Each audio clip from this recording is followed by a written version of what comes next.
ನಮಸ್ಕಾರ ರೈತ ಬಂದವ್ರೆ. ನಾನು ಮಡಿವಾಳಪ್ಪ ಅಂತ ಹೇಳಿ JT ಗ್ರೋಮರ್ ಇಂದ ಮಾತಾಡೋದು. ಇಲ್ಲಿ ಇವತ್ತಿನ ವಿಡಿಯೋ ಮಾಡಕ್ ಕಾರಣ ಏನಂದ್ರ, ಇಲ್ಲೊಬ್ಬ ಯಾತ್ನೋ ರೈತರ ನಾವು ಇಲ್ಲಿ ಹೊಲಕ್ ಬಂದಿದ್ವಿ. ಅದು ಕಬ್ಬಿನ ಬೆಳೆಯನ್ನ ಪರಿಶೀಲನೆ ಮಾಡೋದಕ್ಕ. ಕಾರಣ ಏನಂದ್ರೆ, ನಮ್ಮ ಗ್ರೋಮರ್ ಕಂಪನಿ ಕಡೆಯಿಂದ ಅವರು ಕೆಲವೊಂದು ಪ್ರಾಡಕ್ಟ್ ಅನ್ನ ಅವ್ರು ಯೂಸ್ ಮಾಡಿದಾರೆ. ಅವರು ಅದು ನಾವು ರೆಕಮೆಂಡ್ ಮಾಡಿದ್ದನ್ನ ಆ ರೈತರಿಗೆ ಯಾವ ರೀತಿ ಅನ್ಸದ, ಮತ್ತೆ ಬೆಳೆ ಫಲಿತಾಂಶ ಏನದ ಅದ್ರ ಬಗ್ಗೆ ತಿಳ್ಕೊಳಕ್ಕೆ ಇಲ್ಲಿ ಬಂದಿವಿ.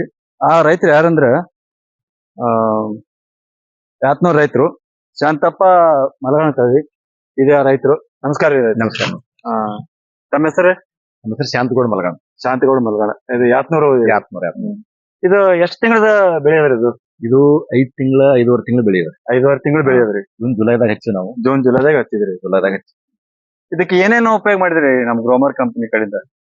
ನಿಮ್ಮ ಗ್ರೋಮರ್ ಕಡೆಯಿಂದ ಸಲ್ಫರ್. ಹಾ ರೀ. ಮತ್ತೆ ಸಲ್ಫರ್ ಉಪಯೋಗ ಮಾಡಿವ್ರಿ. ಹಾ ರೀ. ಆಮ್ಯಾಗ ಹೋಮಿಕ್ ಆಸಿಡ್ ಉಪಯೋಗ ಮಾಡಿವ್ರಿ. ಹಾ ರೀ. ಆಮ್ಯಾಗ ಸಿವೆನ್ ಉಪಯೋಗ ಮಾಡಿವ್ರಿ. ಹಾ ರೀ. ಆಮ್ಯಾಗ ಫರ್ಟಿಲೈಸರ್ಸ್ 28-28. ಹೌದ್ರಿ. ಆಮ್ಯಾಗ ವೀರ್ಯ. ಹಾ ಹಾ. ಆಮ್ಯಾಗ ಮ್ಯಾಕ್ಸಿಮ್ಯಾಕ್ಸ್. ಹಾ ರೀ. ಎಲ್ಲಾ ಟೈಪ್ ಒಂದೊಂದ್ ಬ್ಯಾಗ್ ಹಾಕಿವಿ. ಇದು ಹೋಮಿಕ್ ಆಸಿಡ್ ಅಂದ್ರ ಇದೆ ಅಲ್ರಿ? ಇದು ಹೋಮಿಕ್ ಆಸಿಡ್ ಅಂದ್ರ ಇದು ಹಾಕಿದ ಕೂಡಲೇ ಗ್ರೋತ್ ಜಾಸ್ತಿ ಬರ್ತದೆ. ಹೌದೇನ್ರಿ? ಎಕ್ದಮ್ ಗ್ರೋತ್ ಬಂದ್ಬಿಡ್ತದ. ಒಂದ್ ಎಕರೆಗೆ ಎಷ್ಟ್ ಹಾಕಿದ್ರಿ? ಇದು ಮೊದಲ ಎಕರೆಕ್ ಒಂದ್ ಬ್ಯಾಗ್ ಹಾಕಿದ್ದೇವ್ರಿ. ಇದು ಒಂದ್ ಬ್ಯಾಗ್ ಹಾಕಿದ್ದೆವು. ಹಿಂದ್ರಾಗಡಿಗೆ ನಮ್ಗ ಎಕರೆಕ್ ಒಂದ್ ಬ್ಯಾಗ್ ಹಾಕ್ಬೇಕನ್ನಾಗಿದ್ದು ಮತ್ತೊಂದ್ಸಲ ಹಾಕ್ಬೇಕಂತ ಮಾಡಿದ್ದು. ಮತ್ತೆ ಎಕರೆಕ್ 2 ಬ್ಯಾಗ್ ಹಾಕಿದ್ದು. ಒಂದ್ ಎಕರೆಕ್ 3 ಬ್ಯಾಗ್ ಬಿದ್ದು. 3 ಬ್ಯಾಗ್ ಹಾಕಿದ್ರಿ. ಈ ಎಕರೆಕ್ 2 ಬ್ಯಾಗ್ ಬಿದ್ದಾಗ ಕಬ್ಬಿನ ಲಕ್ಷಣಗಳು ಚೇಂಜ್ ಆಗಿದೆ. ಬದಲಾವಣೆ ಯಾವ ರೀತಿ ಬದಲಾವಣೆ ಅನ್ಸುತ್ತೆ? ಎಕ್ದಮ್ ಪೂರ್ತಿ ಎಲ್ಲಾ greenness. Full greenness. Full greenness. ಆಮ್ಯಾಗ ಇದ್ರಲಿಂದ ಗಣಿಕಿ ಸ್ವಲ್ಪ ಉದ್ದ ಬರ್ತದೆ. ಇದು ಹಾಕೋದ್ರಿಂದ ನಿಮ್ಗೆ ಗಣಕಿ ಎಲ್ಲ ಉದ್ದ ಆಯ್ತಂತ? ಉದ್ದ ಬರ್ತದೆ. ಇದು ಫುಲ್ ಇವಾಗ ಇವತ್ತಿನ ತನಕನು ಗ್ರೀನ್ನೆಸ್ ಇರೋ ಕಾರಣ ಏನಂದ್ರೆ ಇದು ಹೋಮಿಕ್ ಆಸಿಡ್ ಬಹಳ ಮುಖ್ಯ. ಹೌದಲ್ರಿ? ಮತ್ತೇನೇನ್ ಯೂಸ್ ಮಾಡಿರಿ ಸರ್ ನೀವು? ಮ್ಯಾಕ್ಸಿಮ್ಯಾಕ್ಸ್ ಉಪಯೋಗ ಮಾಡಿದ್ವಿ. ಇದು ಮ್ಯಾಕ್ಸಿಮ್ಯಾಕ್ಸ್ ಅಂದ್ರೆ ಇದಲ್ರಿ? ಮ್ಯಾಕ್ಸಿಮ್ಯಾಕ್ಸ್. ಇದು ಎಷ್ಟು ಯೂಸ್ ಮಾಡಿರೋದು? ಇದು ಎಕರೆಕ್ ಒಂದ್ ಹಾಕಿ. ಎಕರೆಕ್ ಪರ್ ಎಕರ್ ಒಂದು. ಆಮೇಲೆ ಇದು ಸಿಎನ್ ಒಂದು ಯೂಸ್ ಮಾಡಿದ್ರೆ ಇದನ್ನು ಎಕರೆಕ್ ಒಂದ್ ಹಾಕಿ. 25 ಕೆಜಿ ಒಂದ್ ಬ್ಯಾಗ್. 25 ಕೆಜಿ ಒಂದ್ ಬ್ಯಾಗ್. ನಮ್ಮ ಉಳಿದ ರೈತರಿಗೆ ಏನೆಲ್ಲ ಹೇಳಕ್ಕೆ ಇಷ್ಟ ಪಡ್ತೀವಿ? ನಾವು ಕಾಂಪಿಟಿಷನ್ ಅಂದ್ರ ನಮ್ ಬಾಜು ಹೊಲದವ್ರಿಗಿಂತ ನಾವ್ ಹೆಚ್ಚಿಗೆ ಬೆಳಿಬೇಕು. ಹೌದ್ರಿ. ಹೆಚ್ಚಿಗೆ ಬೆಳಿಬೇಕಂದ್ರ ನಮ್ ಭೂಮಿಗೆ ಏನ್ ಬೇಕಾಗ್ತದ ಫಲವತ್ತತೆ ಅನ್ನೋದು ಎಲ್ಲಾ ಕೊಟ್ರೆ, ಬೇರೆ ಅಂಶ ಕೊಟ್ರೆ ಅಂದ್ರ ಹೈಟ್ ಬರ್ತದ್ರಿ. ಇಳುವರಿ ಜಾಸ್ತಿ ಬರ್ತದ. ಮತ್ತೊಬ್ಬರು ರೈತರು ಬೇರೆದವ್ರು ಬಂದು ನೋಡ್ತಾರ ನಮ್ಮ ಹೊಲ ಏನ್ ಮಾಡಿರಿ, ಎಷ್ಟು ಇಳುವರಿ ಬಂದು, ನಮ್ ತುಂಬ ಬಂದು ನೀವ್ ಹೆಂಗ್ ಹೆಚ್ಚು. ನಾವು ಅಗ್ರಿಕಲ್ಚರ್ ಆಫೀಸ್ ಕಡೆಯಿಂದ ಸಲಹೆ ತಗೋತೀವ್ರಿ. ಏನ್ ಮಾಡ್ಬೇಕು, ಇನ್ನೊಂದ್ ವಿಷಯ ಕೇಳ್ತೀನಿ. ಈ ಪ್ರತಿಯೊಂದು ಬೆಳೆಗೆ ರೈತರು ಕೆಮಿಕಲ್ ಗೊಬ್ಬರನ್ನ ಜಾಸ್ತಿ ಉಪಯೋಗ ಮಾಡ್ತಾರ. ಅದು ಉಪಯೋಗ ಮಾಡಿದ್ರೆ ಒಳ್ಳೇದ ಕೆಟ್ಟದ್ರಿ?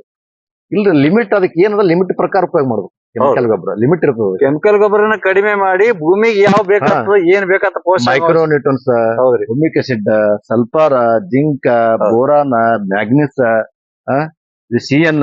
ಇದು ಪೊಟ್ಯಾಸಿಯಂ ಹೋಮಿಕ್ ಆಸಿಡ್ ಮಾಡೋ ಕೆಲಸ ಏನ್ರಿ ಸರ್? ಫಸ್ಟ್ ನಿಮ್ಮ ಭೂಮಿಯಲ್ಲಿ ಮಣ್ಣ ಮೆದು ಮಾಡ್ತಾರೆ, ಬೇರೆ ಬೆಳವಣಿಗೆ ಜಾಸ್ತಿ ಮಾಡ್ತಾರೆ. ಬೇರೆ ಬೆಳವಣಿಗೆ ಜಾಸ್ತಿ ಐತಂದ್ರೆ ಗಿಡಕ್ಕೆ ಕೊಡ್ತದ್ರಿ. ಇವಾಗ ಏನಿಸ್ತರಿ, ನಮ್ ಹೊಲದಾಗ ಏನದ ನೀರ್ ಕಡಿಮೆ ಅದ ಅನಿಸ್ತರಿ. ಇದು ಬೇರೆ ಬೆಳವಣಿಗೆ ಮಾಡಿ ನಿಮ್ಮ ತೇವಾಂಶ ಎಲ್ಲಿ ಇರ್ತಲ್ರಿ ಅಲ್ಲಿ ತನಕ ಇದು ಬೇರೆ ಹೋಗ್ತದ್ರ. ಅವಾಗಿಂದ ಕಬ್ಬಿಗೆ ಚೈತನ್ಯ ಅಂದ್ರೆ ಈಗ ನೋಡ್ರಿ, ಇವಾಗ ಪ್ರೆಸೆಂಟ್ ಇವಾಗ ಈ ಲೆಕ್ಕಕ್ಕೆ ಯಾವ ಕಬ್ಬು ನಾನು ನೋಡಿಲ್ರಿ ನಾನು, ಎಷ್ಟು ಹಸಿರಿದು.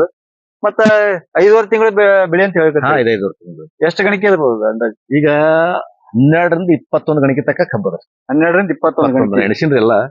ಮತ್ತ ನಮ್ದು ಏನ್ ಕೆಲಸ ಅದ, ಏನ್ ಆತದ, ನಮಗ್ 1 ತಿಂಗಳದಾಗ 3 ಗಣಿಕೆ ಬೆಳಿಬೇಕು ನಮ್ ಕಬ್ಬು. ಹೌದ್ರಿ. ಗಣಿಕೆ ಇಷ್ಟೇ ಇದ್ರು 3 ಗಣಿಕೆ ಆಗ್ಬೇಕು. ಗೇಣಾದ್ರೂ 3 ಗಣಿಕೆ. 3 ಗಣಿಕೆ ಆಗ್ಬೇಕಾದ್ರ ಭೂಮಿಗೆ ಏನ್ ಬೇಕು ಕೊಟ್ರೆ ಅದು 3 ಗಣಿಕೆ ಆಗುತ್ತೆ. ಮತ್ ಫಲವತ್ತತೆ ಬೇಕಲ್ರಿ. ಈಗ ನಾವು ಮಗ ಚೀಲ ಎತ್ತಬೇಕಂದ್ರ ಅವ ಉಣ್ಬೇಕಲ್ರಿ. ಉಂಡದಕ್ಕೆ ಚೀಲ ಎತ್ತಾವ. ಅವನಿಗೆ ಬೇಕಾದ ಶಕ್ತಿ ಯಾವ್ದು ಕೊಡ್ತಾ ಅಂತ ಪದಾರ್ಥ ಉಂಡ್ರೆ ಅವನಿಗೆ ಶಕ್ತಿ ಬರುತ್ತೆ. ಆಯ್ತು ಸರ್, ಧನ್ಯವಾದಗಳು. ನಿಮ್ಮ ಕಬ್ಬು ನೋಡಿ ನಮ್ಗೆ ತುಂಬಾ ಸಂತೋಷನ ಆಗ್ಯದ್ರಿ. ಒಳ್ಳೆ ರಿಸಲ್ಟ್ ನ ಬಂದ್ರಿ. ಇದೇ ರೀತಿ ನಮ್ ಜೊತೆ ಸಂಪರ್ಕದಲ್ರಿ. ನಮಸ್ಕಾರ. ಬಾರೋ, ನೀವ್ ಬಂದಿರ್ ಬಾ. ನೀನ್ ಬಂದಿರ್ ಬಾ. ಮತ್ತೆ ಬರ್ಲಿ, ನಿನ್ ಮುಂದಿರ್ ಬರ್ಲಿ ಫೋಟೋ ನಮ್ ಕೂಡ.